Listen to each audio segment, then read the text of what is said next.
गेल्या अनेक दिवसांपासून नाशिककरांना ज्या पावसाची प्रतीक्षा होती तो पाऊस गेल्या 24 तासात नाशिक जिल्ह्यामध्ये बघायला मिळतोय। जवळपास 102 मिलीमीटर एवढा जोरदार पाऊस जो आहे तो नाशिकमध्ये झालेला आहे आणि त्यामुळे नाशिकला पाणी पुरवठा करणाऱ्या गंगापूर धरणात जवळपास 86% एवढा पाणीसाठा सध्या बघायला मिळतोय। गंगापूर धरणातून पाण्याचा विसर्ग सुरू करण्यात आल्यामुळे गोदाघाट परिसरातला यंदाचा पहिला पूर जो आहे तो नाशिककरांना अनुभवता येतोय।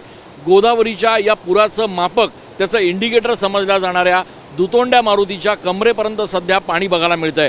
खरं तर पावसानं काही वेळासाठी म्हणजे जवळपास साधारण 12 तासांपासून विश्रांती घेतली असली तरी पुढच्या 2 दिवस नाशिकमध्ये मध्यम गतीचा पाऊस होण्याची शक्यता आहे।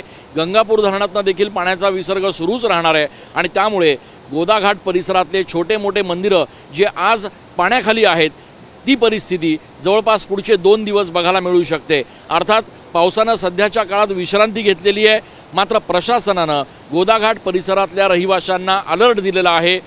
कुठल्याही परिस्थितीत आवश्यकतेशिवाय घराबाहेर पडू नये। गोदाघाट परिसरात पुराच्या ठिकाणी या ठिकाणी सेल्फी काढण्यासाठी पर्यटनासाठी नागरिकांनी येण्याचा प्रयत्न करू नये अशा सूचना प्रशासनाच्या वतीनं देण्यात आलेल्या आहेत। कॅमेरा पर्सन आकाश शेवलेसह मी चंदन पूजाधिकारी TV9 मराठी।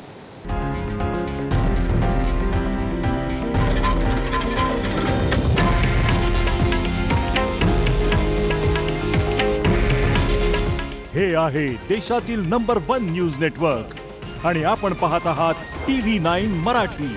काळजी तुमची, हित महाराष्ट्राचं।